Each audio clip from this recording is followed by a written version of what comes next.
But we will look at some Dutch coins now. This is just a Word document. All my coins, I just typed them into a Word document. The name of the coin,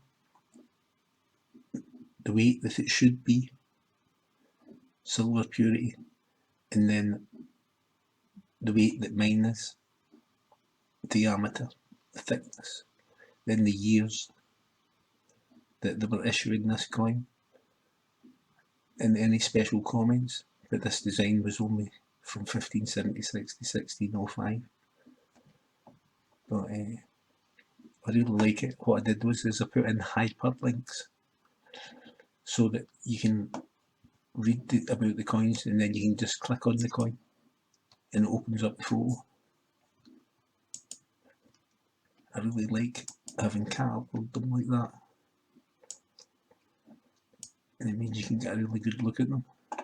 But one other thing, this is the Netherlands here, and these ones here are my older Netherlands coins, 1500s right through to 1845, and then these are all my more modern ones from the 1960s right up to 2000, but most of them are all 1950s, 60s, 70s, 80s, all these Dutch coins. Anyway, we came to see old silver coins, and we'll have a wee look at some just now, and I'll just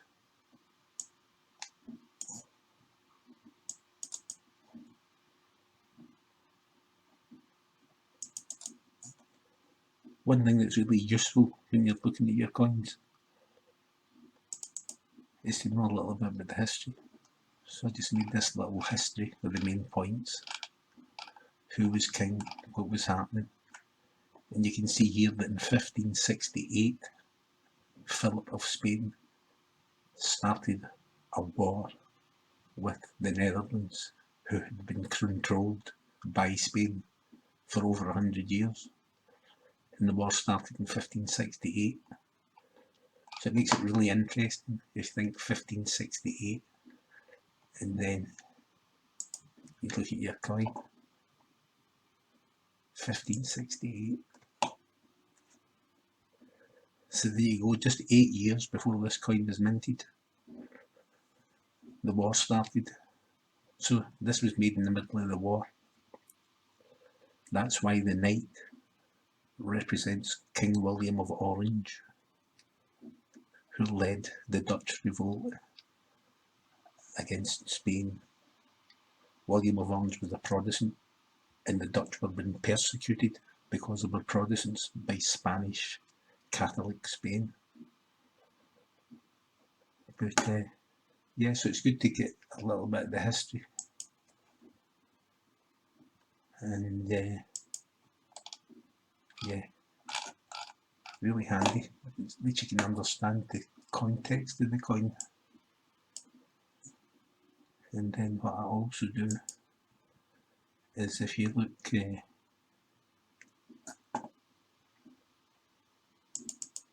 it's good to know what the mints were, the abbreviations for the provinces on your Dutch coins, the mints, the years, and the mint and privy marks. By these privy marks that are on the coin, you can tell who was the mint master at the time. So I've managed to collect these from a lot of different sources.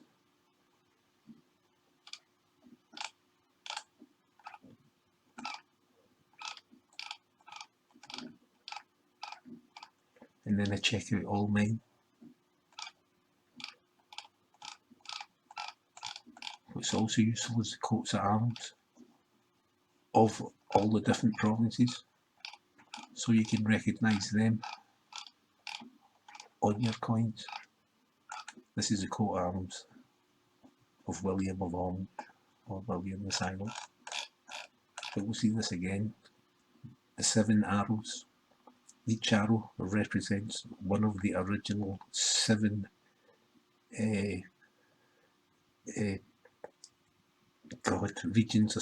regions of the Netherlands. that came together to fight Spain, the 7 arrows, the 7 provinces of the Netherlands in the north of the Netherlands that fought against Spain. Westphalian. So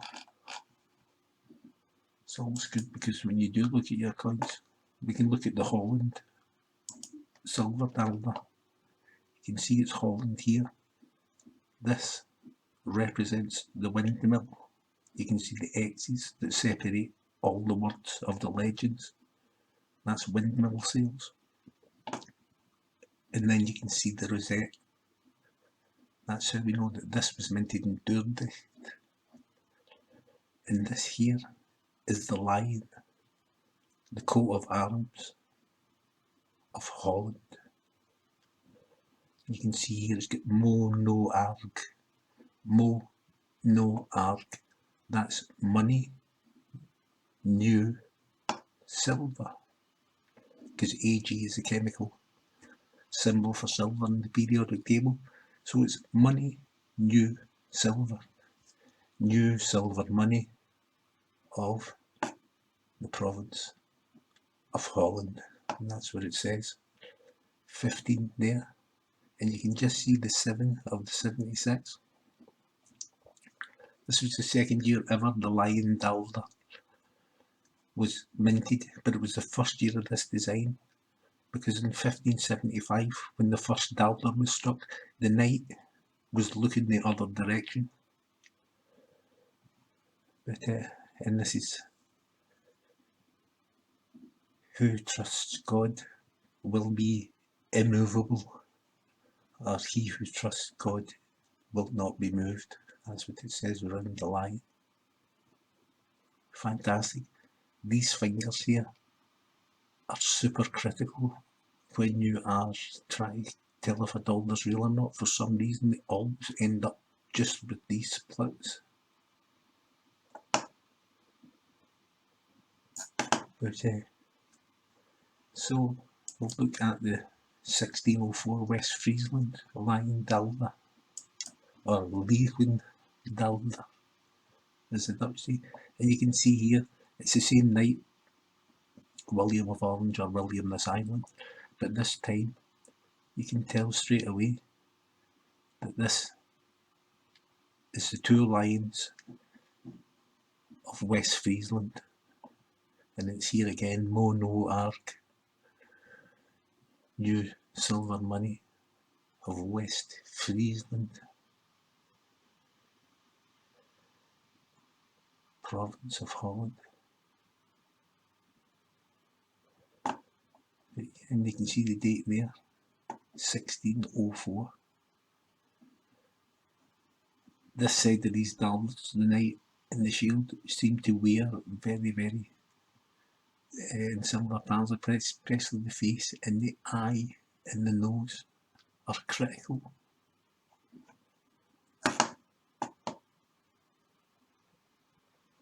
And this is, the Lord is my strength and hope. So it says round the line. And again, it's got the rosette, we've got the rosette there, 1604, West Friesland, Lion Daalder. But what I will show you again is when you're new. In fact, not when you're new, just this is what I do all the time. Before I buy a coin, I get high definition photographs of it. And then I get as many examples that I know have come from trusted sources that I know are right. This was from Coin Archive.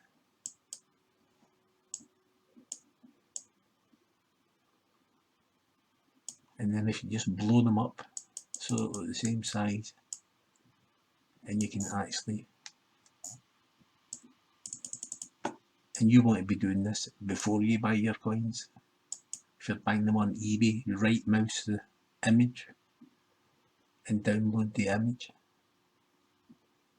and then you can put them side by side. That usually is enough Daalders have been struck and made a very unusual way, a really old-fashioned way.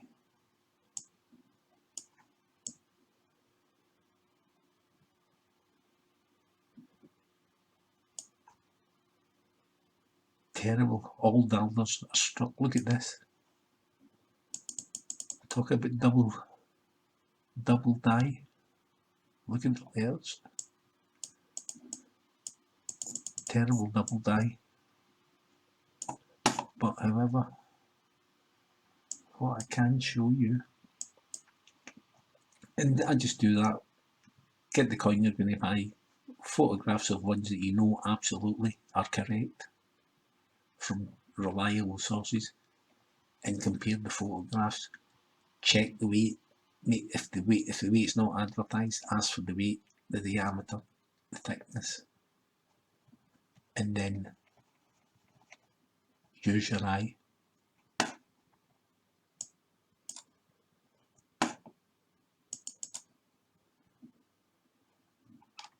On this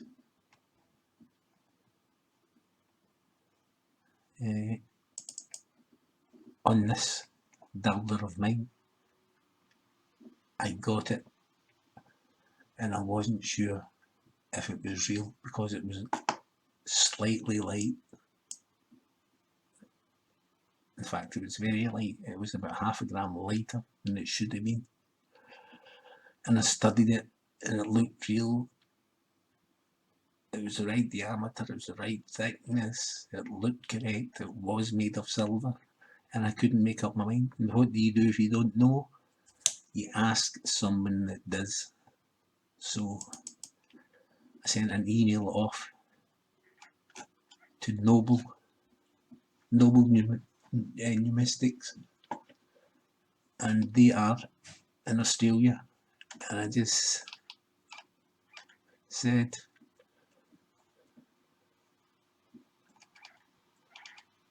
do you think it's real?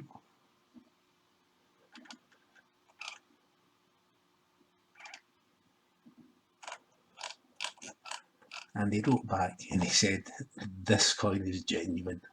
And if Jim Noble says it's genuine, that's good enough for me.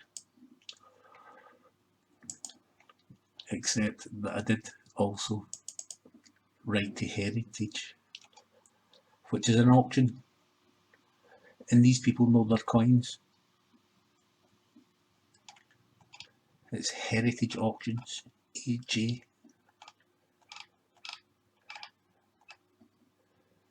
I just gave them the weight, the diameter, the thickness, confirmed that it was diamagnetic. It passes the ring test. What do you think? It should be 27.15 in a warm condition.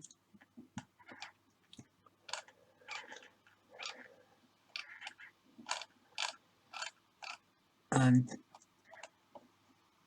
I think this coin is genuine. The other two coins, the ones that I was talking about, Lion Daalders, he's talking about here, but that's good enough. So it's coming from HA, from Heritage Auctions. If they think it's real, it's good enough for me. So that's what I do. If I don't know, I ask somebody that does. But let's have a wee look at a Gelderland 1617 Lion Daalder.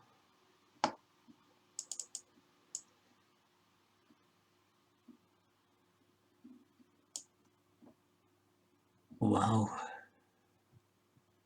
look at this, the double dies. Wow, look at the tail. It's actually not joined to the body of the lion. But this is a Gelderland coin. What I don't really understand is this is not the coat of arms of Gelderland.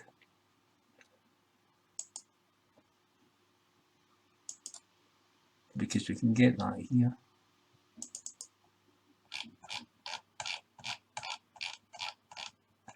That's the coat of arms of Gelderland. It's two lions facing each other.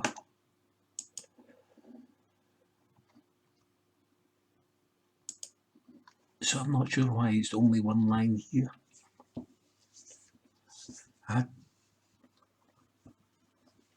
Anyway, I suppose it's just a Dutch line. Here's 1617 Utrecht. Silver Lion Daalder. This is a nice coin. I like this. Look at the face. The face is really good. And that's unusual. Look at the slots. Not as worn as in the other coin, but it's starting to show that same characteristics. Look at this bit here. What I'm going to show you is an explanation of why it's really hard with the Daalders. You've got to be really careful. This here is the shield of Utrecht. That's one of the mint marks. It's the shield of Utrecht. That's a mint mark.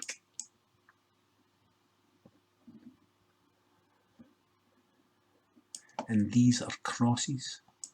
They're not like the Holland crosses.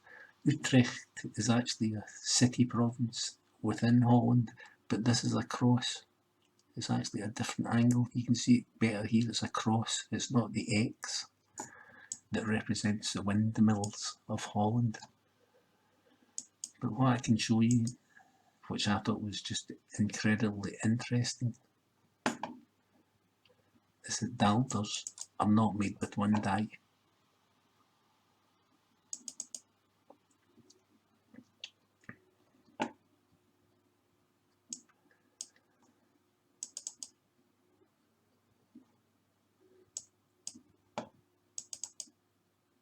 There you go.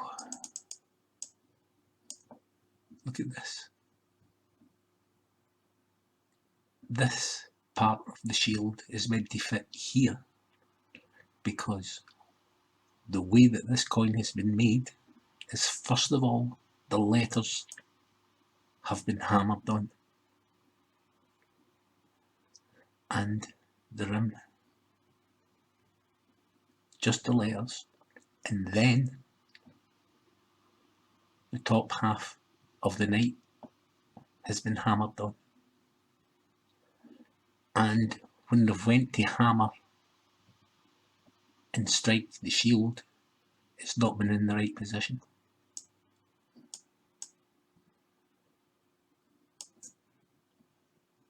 The line is also not coming from one die.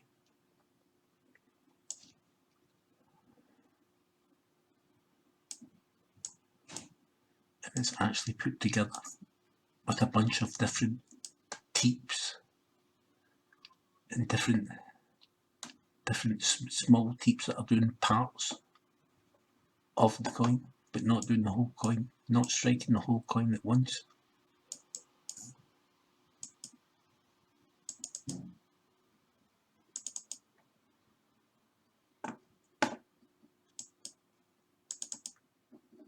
Yeah, look at this. Look at the tail.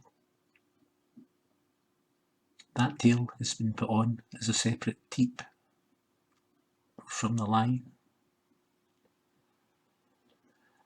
I found it incredibly difficult to find anything in any of the literature that anyone has actually studied it and given a good explanation.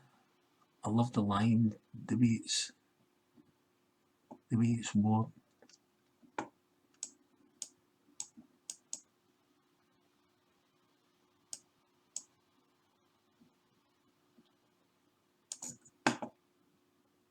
So yeah, the Daalders are not struck in one piece, which is why everyone's different, and it's really hard to tell if they're fake or not. You just get a feel for it. This coin here was from the Zweigent Herd, which was a wreck, 1735 it went down. And this is a 1734 Silver Rider Ducaton, or Silvern Reichder Ducaton, which is the way the Dutch say it. I like this coin.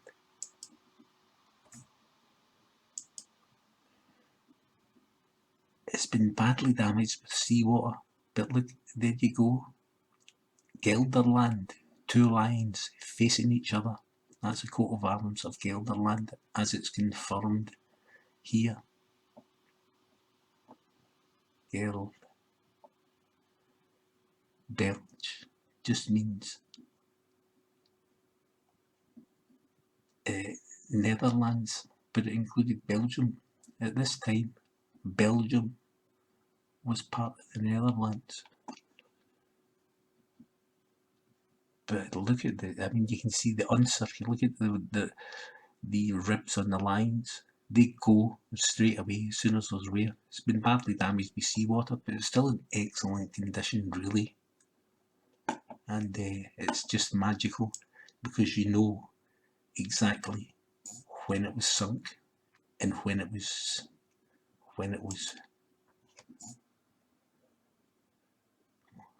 lifted from the seabed. This guy here, Terry Hyron, he sells coins on eBay, and he was a dive surveyor on the actual expedition to raise the treasure from the ship. It's Flying Heart. The Flying Heart. That's what the ship's name was. Let's look at this is another one, another Silver Rider Ducaton. But look how badly this one's been corroded. But look how beautiful. You can see it's been in mint condition when it was sunk.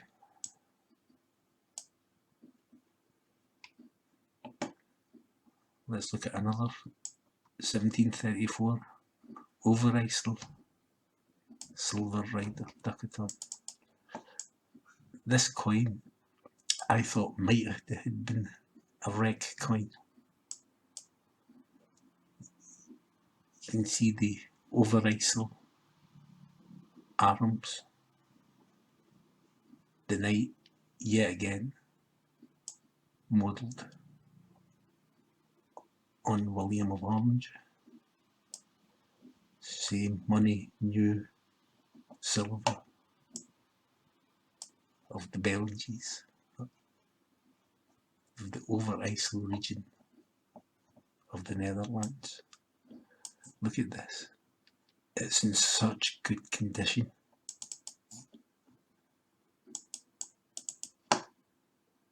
You can see the 7 arrows. This is the arms of the Netherlands. The first 7 provinces that joined to fight Spain. It's the 7 arrows that the lion holds in his hand.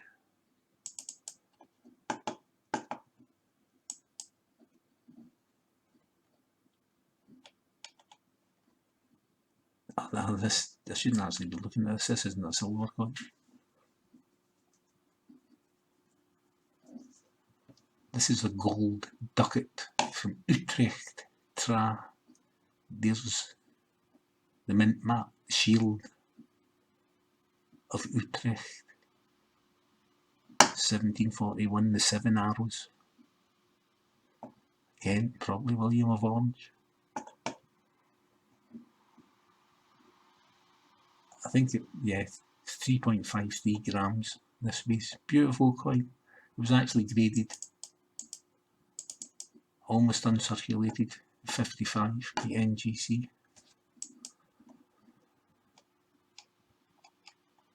(1762). Holland Silver Rider Ducaton. I love this coin. Excellent condition. Again, the coat of arms of Holland. Look at that. Wow, that's a beautiful coin. Look at the crown, the texture, and the lines. The way the lines faces wear is very, very important for telling silver riders from fakes. And the bits that usually wear first is the front, just here, and also on the mains of the lines and the faces of the lines.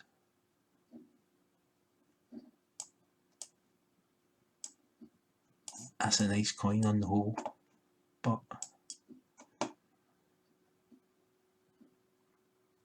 let's have a look at an Utrecht silver ducat, 1790 from Utrecht. This is the arms of Utrecht.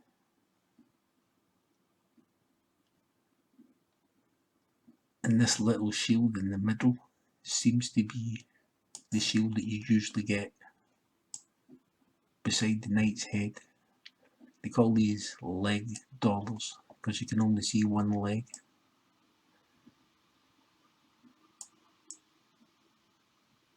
It's really, some people call them the Daalder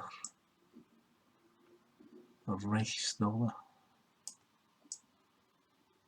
Daalder. Nice coin.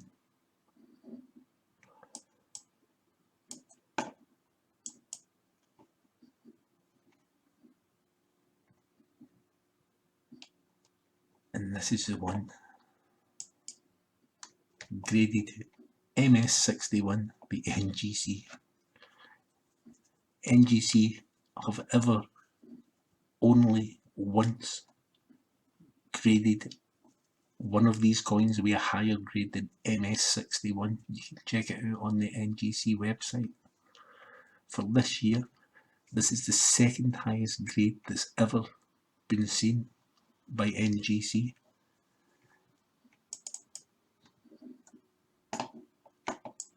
I'm going to have a look at my own photographs because I think my own photographs are actually better of this coin.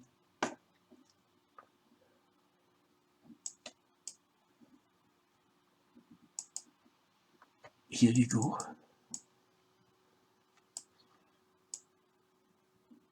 This was before I sent it for grading. Can you actually see it? There is actually still lustre that you don't really see in this photograph. But look at the main on the line in the centre of the arms of the Netherlands. You can still see the main on this line, and that's the first thing that goes. Coin's been damaged.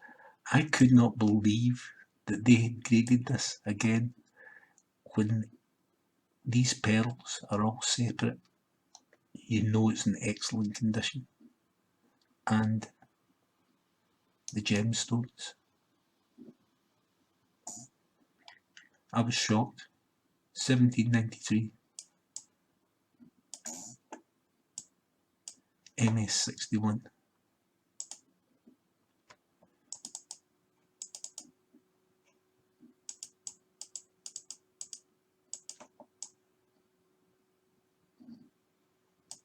What a beautiful coin. I just can't get over the line in the centre there. You never see them like that. And the lacquer wear on the crown. And this coin has never been cleaned.